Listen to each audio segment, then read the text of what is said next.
এইটো ভিডিঅ' হ'ল মেট্ৰিক দি উঠা চলিকেইটাৰ কাৰণে, কাৰণ সিহঁতে বহুত কনফিউজনত আছে যে পাছ কৰিলোঁ মেট্ৰিক, এতিয়া কোনখন কলেজত যাম, ঘৰৰ পৰা ওচৰত থাকিম না দূৰত যাম, ছায়েন্স ল'ম না আৰ্টছ ল'ম, সেনেকুৱা ধৰণৰ বহুত কুৱেশ্যন আৰু কনফিউজন আছে।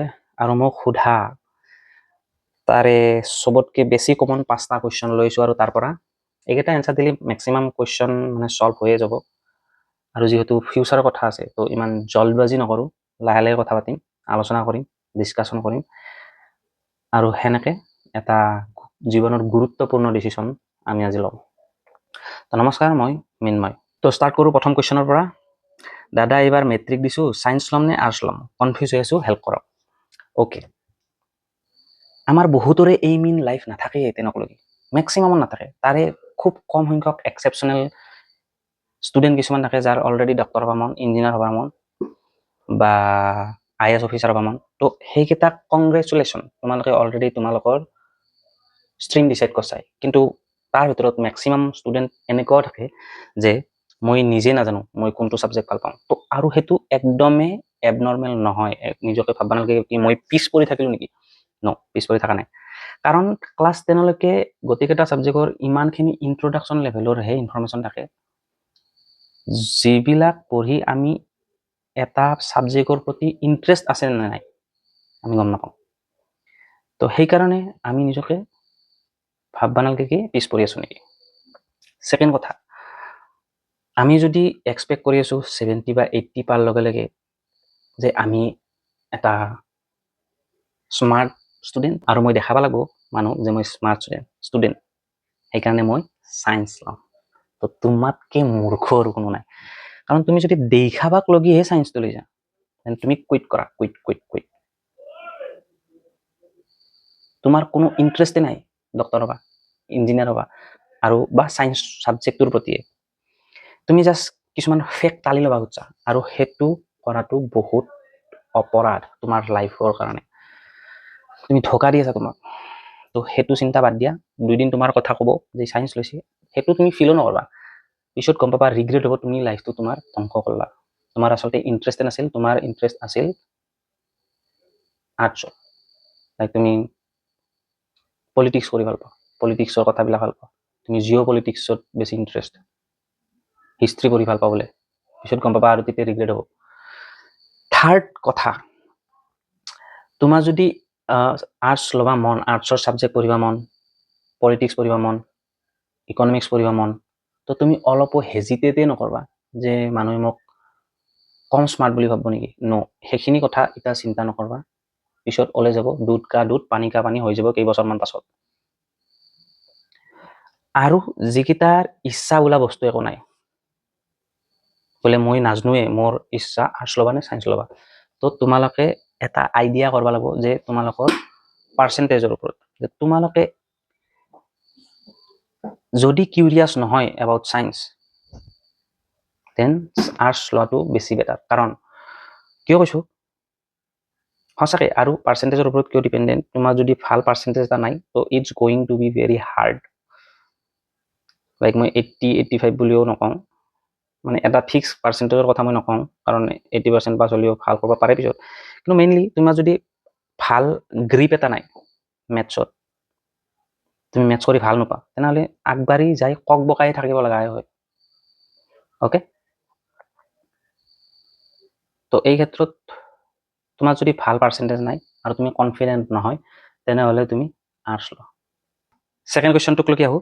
দাদা মই আছামিছ মিডিয়ামৰ হয়, এতিয়া ছায়েন্সত ইংলিছ মিডিয়াম ল'লে প্ৰব্লেম হ'ব নেকি? নহয়, একদম নহয়।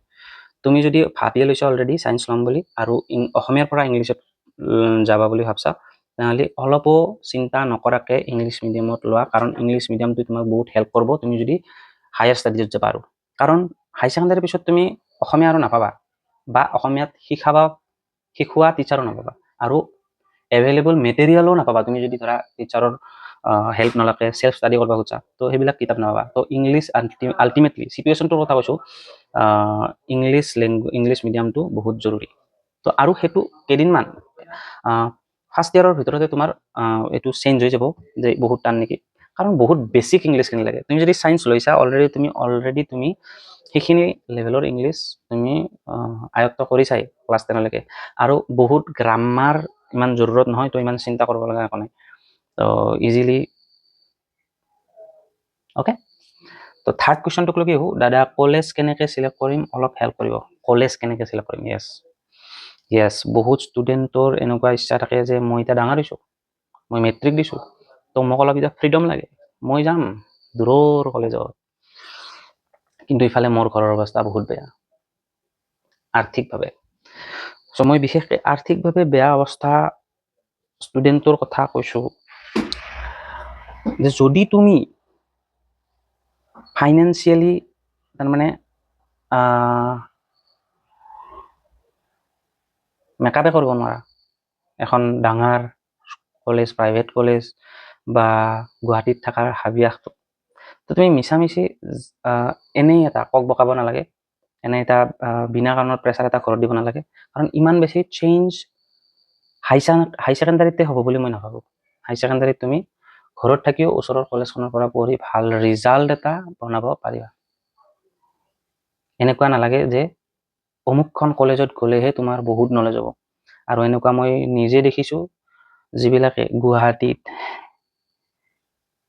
Higher education good education best education লোৱাৰ নামত কেৱল ধ্বংস হৈছে গতিকে যদি তোমাৰ যদি ঘৰৰ পৰা দিব পাৰে বা তুমি খুব উৰি ফুৰিব খুজিছা তেন্তে তোমাৰ এইটো নিজৰে ইচ্ছা মই জাষ্ট হেল্প আৰু ছাজেশ্যন সেইকেইজন ল'ৰা ছোৱালীক কৰিছোঁ যিবিলাকে বাধ্য বা ইমান ইম্পৰ্টেণ্ট হয়নে নহয় বাহিৰত পঢ়াটো বা দূৰত পঢ়াটো বা এখন ভাল কলেজত পঢ়াটো সেইটো কৈছোঁ যে ভাল কলেজটো কোনে নিবিচাৰে ভাল কলেজ বিচাৰে কিন্তু ইমান ইম্পৰ্টেণ্ট হাই ছেকেণ্ডাৰীতে নহয় অ'কে 4 নম্বৰ কুৱেশ্যন টিউশ্যন ল'ব পইচা নাই দুখীয়া ঘৰৰ ল'ৰা কি কৰিম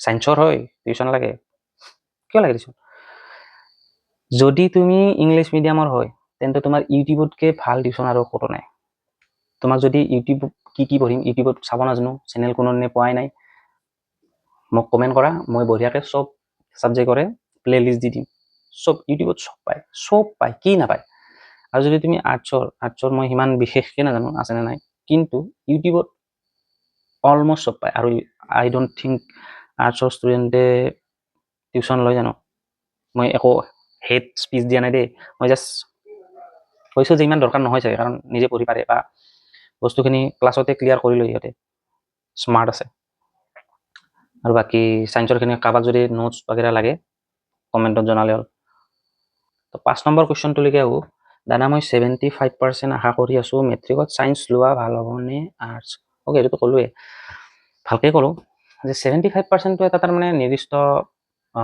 মানে লিমিট নহয় যাৰ ওপৰত তাৰমানে ল'লে তুমি ছায়েন্স ল'বাই লাগিব এনেকুৱাটো একো নাই এইটো মিথ এটা যে ছায়েন্সৰ ষ্টুডেণ্টক বহুত প্ৰাধান্য দিয়া হয় সমাজত জানা বুলি কয় এইবিলাক ফাল্টু কথা কিন্তু এটা কথা হয় যে উইদাউট ডিবেট মই ষ্টেটমেণ্ট দি দিম যে ছায়েন্সটো অলপমান হাৰ্ড হ'ব আৰ্টছতকৈ তো তুমি কষ্ট কৰিব লাগিব খুব তুমি 75% যদি মেট্ৰিকত আছে তুমি বেছিক লেভেলৰ যদি তোমাৰ মেথছ বাগেৰা যদি বহুত বেছি ভাল নহয় তো এনেই কক বক নকৰিবা কাৰণ এইটো তোমাৰ গোটেই জিন্দগী চেঞ্জ কৰি দিব পাৰা এটা ডিচিশ্যন আৰু যদি তুমি মেথছত ভাল বা মেথছ কৰি ভাল পোৱা কিন্তু কিবা কাৰণত তুমি 75 মানে অলপমান কম মাৰ্কছ পাইছা ধৰা 75%টো দেখিয়েতো ক'ব নোৱাৰি তুমি কিমান জানা বা কিমান নাজানা বুলিওতো নকওঁ তো গতিকে ডিচিশ্যনটো সেনেকুৱা তো আজিৰ কাৰণে এইখিনি কিবা কুৱেশ্যন থাকিলে বা আকৌ কি টপিকত